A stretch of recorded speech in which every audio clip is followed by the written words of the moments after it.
Hey everyone, welcome back to my channel, A Little Geek, A Little Chic. Today we're going to talk about my most anticipated book releases for 2021. So, grab yourself your beverage of choice and let's talk books.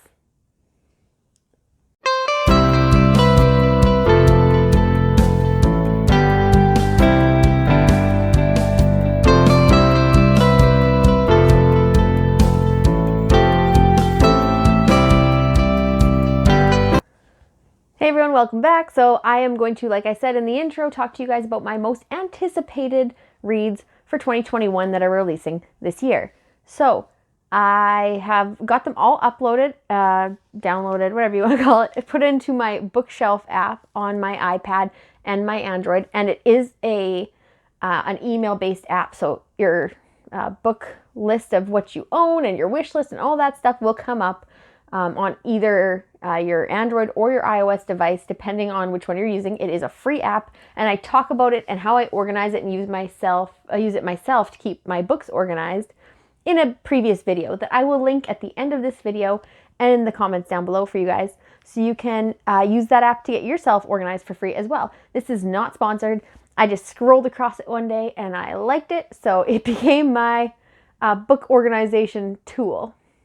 So I'm going to use that to go through my most anticipated reads of 2021 with you guys so far. So this really only talks January through June or July. Like the end of the year stuff really isn't super announced yet, because the release dates, as you may or may not be aware as a reader, have changed a lot this year due to the whole COVID situation. So they might change, and I have 15 or 20 books here already, and that is just from like January to June. So I look ahead to June. I'm in a cold place where it's cold climate, and I want to look ahead to the warm and cozy contemporary books as well that I'm taking with me to the lake this year. So yeah, let's get into it in no particular order. I just added them to this list as I saw them and got excited for them. So the first one on my list is One Stop by Casey McQuiston. Now, if you're familiar with the name, it's because Casey McQuiston wrote, right here, Red, White, and Royal Blue, one of the most popular books of, I think 2019 now it was, or early 2020. I have not read it yet, but it is definitely on my shelf, and we're going to just get into the description of this one. This book sounds really interesting, you guys. It is like sci-fi take on a contemporary romance. So what it is a 23-year-old realizes her subway crush is displaced from the 1970s Brooklyn, and she must do everything in her power to help her and try not to fall in love with the girl lost in time before it's too late. So our main character sees a character on the subway that she has a crush on, finds out this character is a time-traveling character. So I'm all here for that. That sounds right up my alley. A little bit of sci-fi mixed with contemporary romance. As you saw in my TBR for January, science fiction is definitely on my radar this year. So science fiction mixed with romance, I'm on board. So the next book on the list we will get to here for you is the new book coming out by Taylor Jenkins Reid. And that book is called Malibu Rising.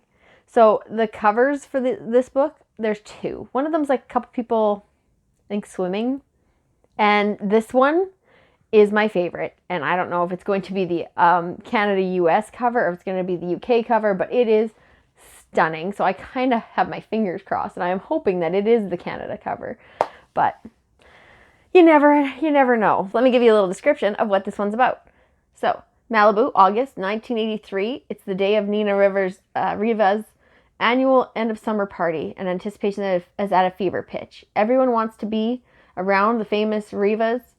Nina, the talented surfer and supermodel, brothers Jay and Hud, one a championship surfer, one a renowned photographer, and their adorable baby sister Kit. Together, the siblings are a source of fascination in Malibu and the world over, especially as the offspring of a legendary singer, Mick Riva. The only person not looking forward to the party this year is Nina herself, who has never wanted to be the center of attention and is also just being very publicly abandoned by her pro-tennis husband, Oh, and maybe Hud, because it's long past time to confess something to his brother, from whom he is inseparable, has been inseparable since birth. Jay, on the other hand, is counting the minutes until nightfall, when the girl he can't stop thinking about promised she'll be there. And Kit has a couple secrets of her own, including a guest she invited without consulting anyone. By midnight, the party will be completely out of control. By morning, the Riva mansion will have gone up in flames.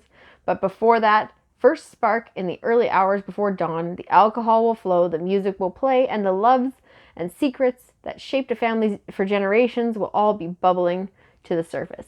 This sounds like Vanderpump Rules, Real Housewives of Atlanta, Real Housewives of Orange County. It sounds like Selling Sunset, all wrapped into one with some Bachelor thrown in there. I don't know. It just sounds like a heck of a good read for someone who likes reality TV, and guilty. Sorry, not sorry. So that is the second book on my list. The third book that I have in here is, it's maybe the one I'm the most excited for of all of the books on this list. And it is People You Meet on Vacation. And you guys know that it's Emily Henry's new book. She is the one, it's back here, I can't find it, that wrote Beach Read last year. My number one favorite book of 2020, Beach Read. Yes, please, I will take another book from you. Can you put out more? It is about two best friends, 10 summer trips, one last chance to fall in love. Poppy and Alex and Poppy, they have nothing in common. She's a wild card, he wears khakis. She has insatiable wanderlust, he prefers to stay at home with a book. And somehow, ever since a fateful car share home from college many years ago, they are the very best of friends. For most of the year, they live apart. She is in New York City and he is in a small hometown. But every summer, for a decade, they have taken one glorious week of vacation together. Until 2 years ago, when they ruined everything. They haven't spoken since. Poppy has everything she should want, but she's stuck in a rut. When someone asks when she is last truly happy, she knows without a doubt it was an ill-fated final trip with Alex, and so she decides to convince her best friend to take one more vacation together. Lay everything on the table, make it all right. Miraculously, he agrees. Now she has a week to fix everything, if only she can get around one big truth that has always stood quietly in the middle of their seemingly perfect relationship. What could possibly go wrong? I am so here for this book because the last book, I'm sure there's a lot deep in this that we're not reading, because the last book, Beach Read, was fantastic. And it was fantastic because of the total depth of her characters. You thought it was going to be a cozy, warm contemporary, and it turned into something completely different, sprinkled with a cozy contemporary. So I am all here for this to figure out what is going to be the secret or the problem that arose, because it's not just going to be simple. That I know for sure.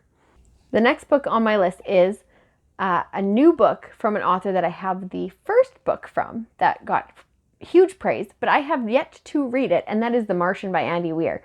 Andy Weir is coming out with a new book this year, so if you've read The Martian and you enjoyed it, perhaps try this one. It is called Project Hail Mary, and it follows Rayland, an astronaut who was put into sleep, and he is on a mission to save the Earth and humanity itself. And he wakes up from his chronological sleep and has two corpses for company, it says on the synopsis. So that means that the people that were traveling with him have perished, and he is responsible to save humanity in this mission, but he can't really remember the mission right now. He can't even remember anything about himself because his memories and everything are all cloudy and fuzzy from waking up from the chronological sleep it sounds like he was in. So this sounds like it could be just like Andy Weir's first one. The one, Artemis, the most recent one of his that came out, I didn't read it, but it got very mixed reviews. Some people loved and some people did not love Artemis. But I think that this one, Project Hail Mary, has very good vibes coming off the synopsis, and I am very interested and intrigued to see what happened. Space is a big theme for me this year. and sci-fi. So I don't know, but it's on my list. So hopefully, if it's on yours, let me know below. Did you like Artemis, or was it an iffy read for you? The next book on my list is The Wife Upstairs by Rachel Hawkins. The Wife Upstairs is apparently, I can't remember if it's a Jane Eyre-esque thriller retelling, but the premise, I don't like to know very much about thrillers going in. All I know is a lady, there's a bachelor kind of a guy in town who seems to be a good catch, and this one individual decides to see what he's all about, and she kind of is I think she cleans houses or something, and she's also like a thief. So yeah, I think she also is a thief, and she is going through this guy's house and cleans it for him, cat, and cleans it for him, but she's also kind of like discovers that he has a secret, and I have a feeling that it's a wife that is upstairs, hence the title, The Wife Upstairs. Sorry if the camera moved. The cat has decided to play around with it. Yeah. The struggles. My roommates suck. Hey? She's like, what's your problem? I was here first. Anyway, so that's the premise of The Wife Upstairs. Sorry if I shifted and changed there for you guys. A little interruption. Had to remove the roommate. So the door is now closed. It's a little echoey in here. I'm sorry. The struggle is real. My library is tiny. So next on my list is The Lost Village by Camilla Sten. I have never heard anything about this book or this author, but it sounds super eerie and super awesome, and I was here for it. So it says documentary filmmaker Alice Lindstedt has been obsessed with vanishing residents of an old mining town dubbed the Lost Village since she was a little girl. In 1959, her grandmother's entire family disappeared in this mysterious tragedy, and ever since, the unanswered questions surrounding the only two people who were left, a woman stoned to death in their town center and an abandoned newborn, have plagued her. She gathered a small crew of friends in the remote village to make a film about what really happened. But there will be no turning back. Not long after they've set up camp, mysterious things begin to happen. Equipment destroyed, people go missing. As doubt breeds fear in their minds, their very minds begin to crack. One thing becomes strangely clear to Alice. They're not alone. But they're looking for truth. But what if it finds them first? This sounds epic. I am so here for this. This is definitely going on my list of books that I have to get and I have to read during spooky season because it sounds fabulous and it sounds like a gripping page turner. It also kind of gives me Blair Witch vibes. If you're from Children of the 90s, what's up? Blair Witch was like all filmed on a hand cam kind of thing. It was like a documentary of people going into places that they shouldn't to catch, like there was people disappearing and they were going to solve the mission, the mystery of the Blair Witch So yeah, this kind of gives me those kind of vibes and I'm all here for it, especially for spooky season. The next book on the list is The Firekeeper's Daughter. This one also, I had never actually heard of this author before, but I'm very intrigued. So she is a debut author and her name is Angela Booley.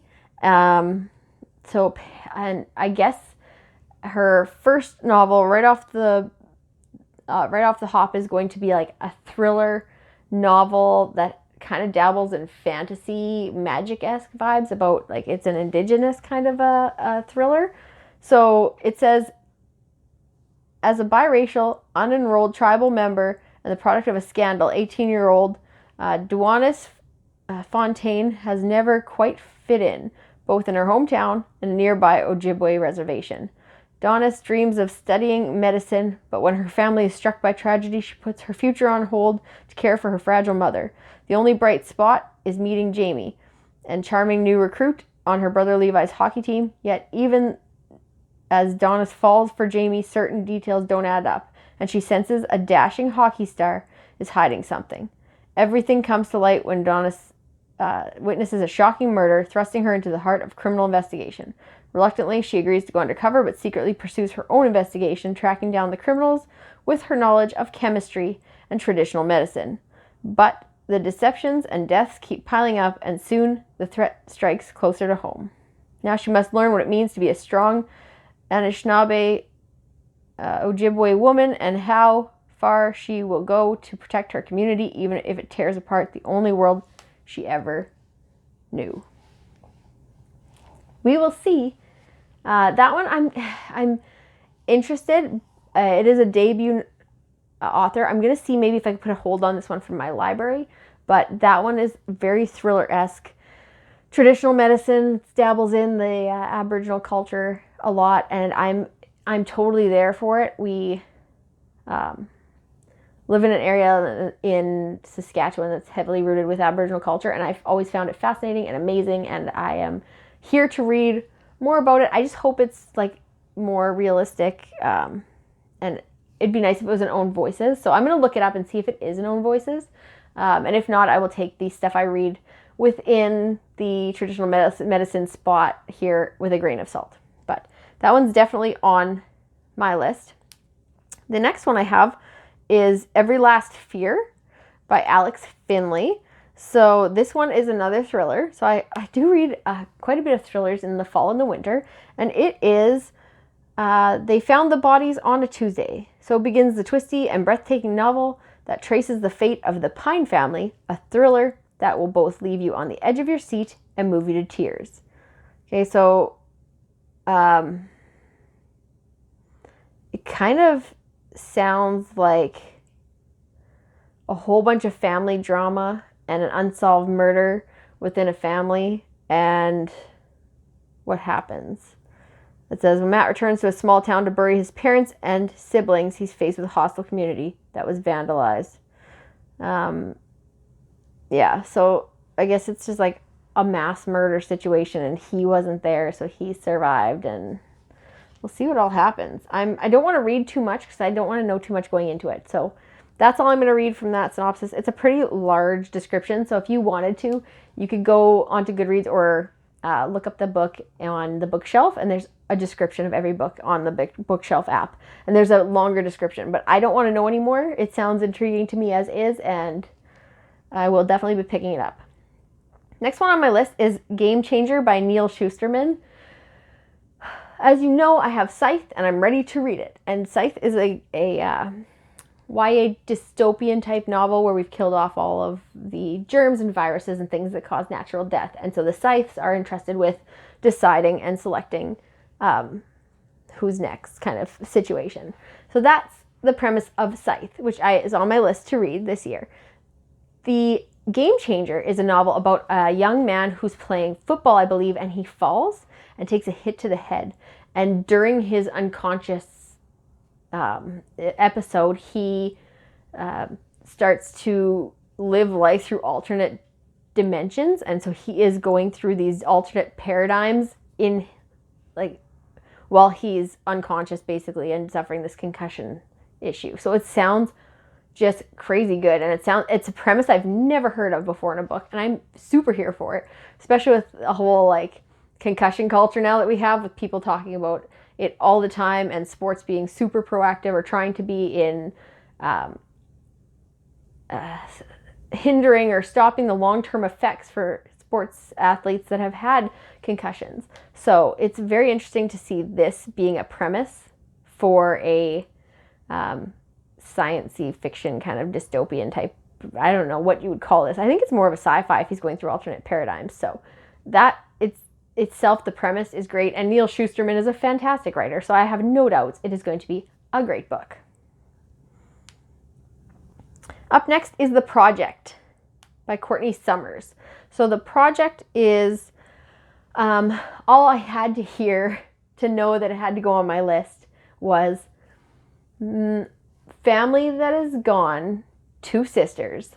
One of them has decided to join a group for an awakening, some kind of a group. And the other sister who is struggling to save her sister from what she thinks is a cult.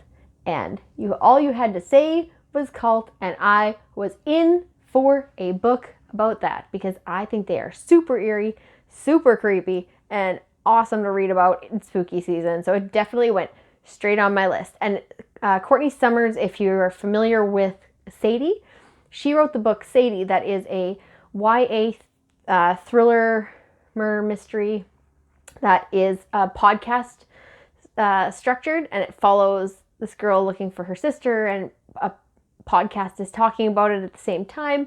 So it's really cool to see that. It's a really good audiobook. I haven't listened to it yet, but that is what I've heard from so many people, and I think I'll pick that one up and I'll listen to it, and then I will get this book and read through this because this sounds awesome.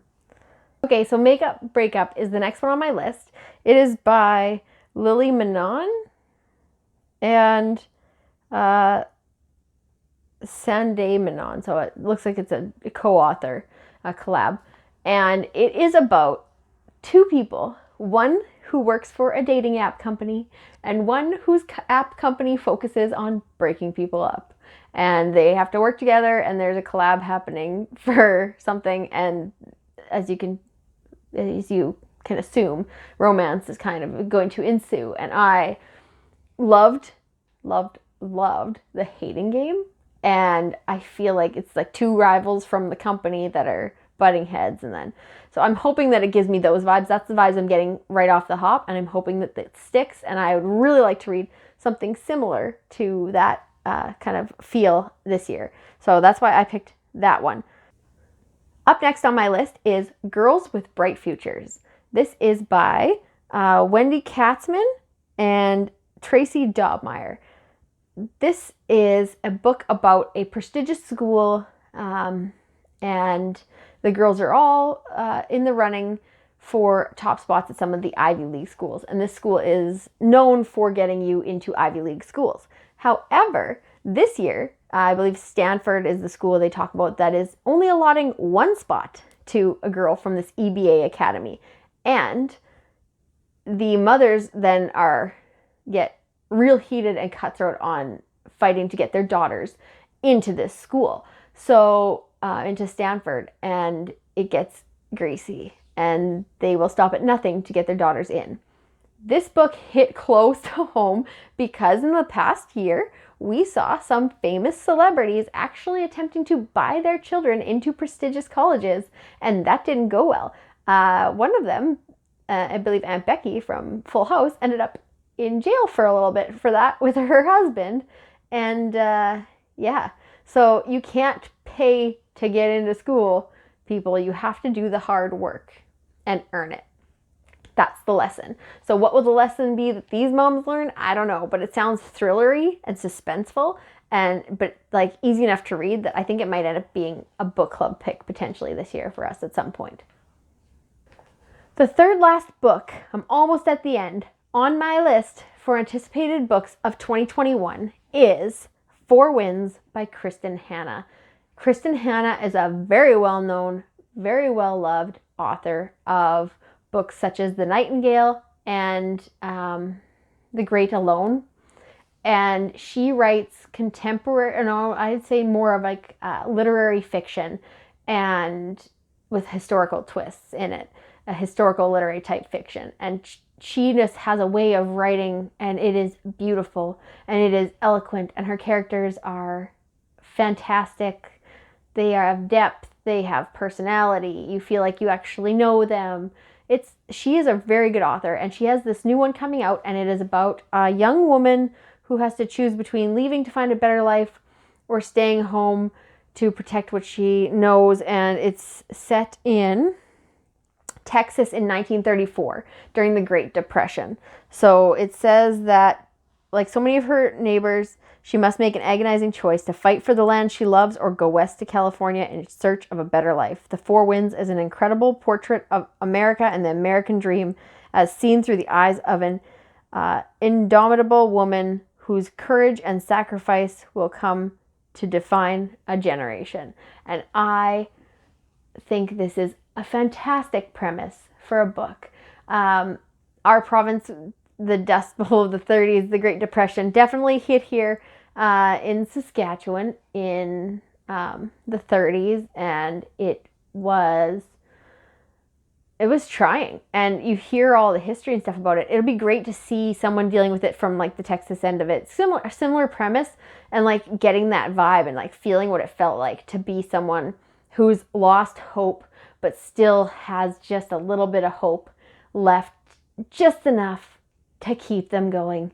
And I'm really here for this character. I think it will be relatable, and I'm very excited to read this book by Kristen Hanna.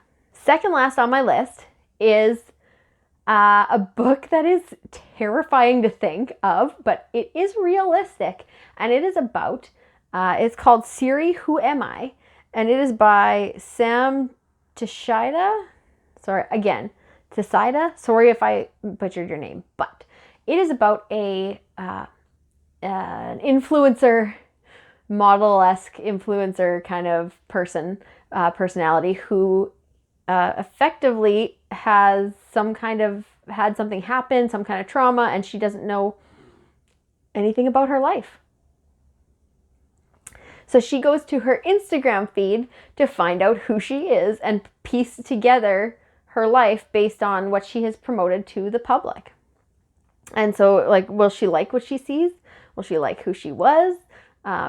Does who she thinks she is fits the bill of who she's put out there for everybody to see? And, like, will she be able to spark some memories and stuff so that she can come back to her old self? And it seems like a really interesting premise, and I'm totally here for this book. The last one on my list will come as no surprise because it was on my honorable mentions, this author, and she has a new book coming out, and the first one was adorable, and this one is going to be fantastic. I just know it. It's going to be great, and I cannot wait to get it and read it at the lake on a sandy beach in the sun, or on the deck having a cocktail or a nice cup of coffee in the morning when it's cool and nobody else is awake.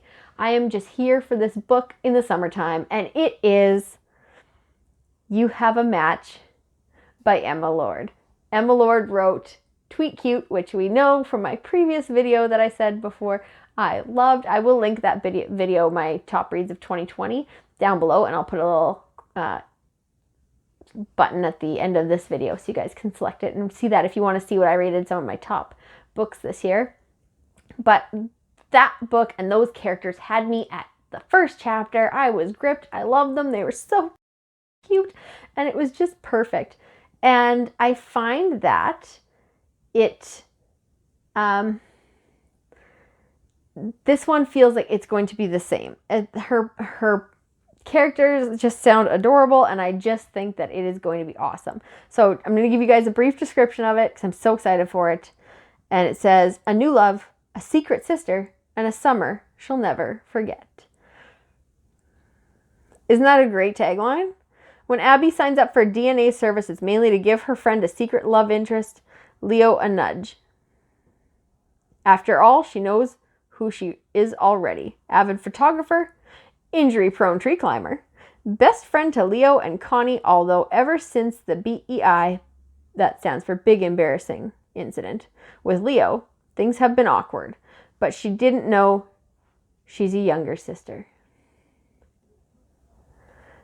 When the DNA reveals Abby has a secret sister, shimmery-haired Instagram star Savannah Tully, it's hard to believe they're from the same planet. Never mind the same parents, especially considering Savannah, queen of green smoothies, is only a year and a half older than Abby herself. The logical course of action? Meet up at summer camp, obviously, and figure out why Abby's parents gave Savvy up for adoption. But there are complications. Savvy is a rigid rule follower and a total narc. Leo is a camp co-chef, putting Abby's growing feelings for him on blast. And her parents have a secret that threatens to unravel everything. But part of life is showing up, leaning in, and learning to fit all your awkward pieces together, because sometimes the hardest thing can also be the best ones. And this book sounds like it is going to be a character realizing who she is and finding out some things that she didn't know that don't fit what she thought she was, but potentially making it all work out anyway. And it just sounds like a great premise for a warm, contemporary, feel-good vibe summer read, and I am 100% here for it. That one comes out right away. I think it comes out in January, and I am going to pick it up, and I'm going to put it on the shelf for me to take with me to the lake and read to my heart's content. So that's it for me and my most anticipated reads of the first part of 2021.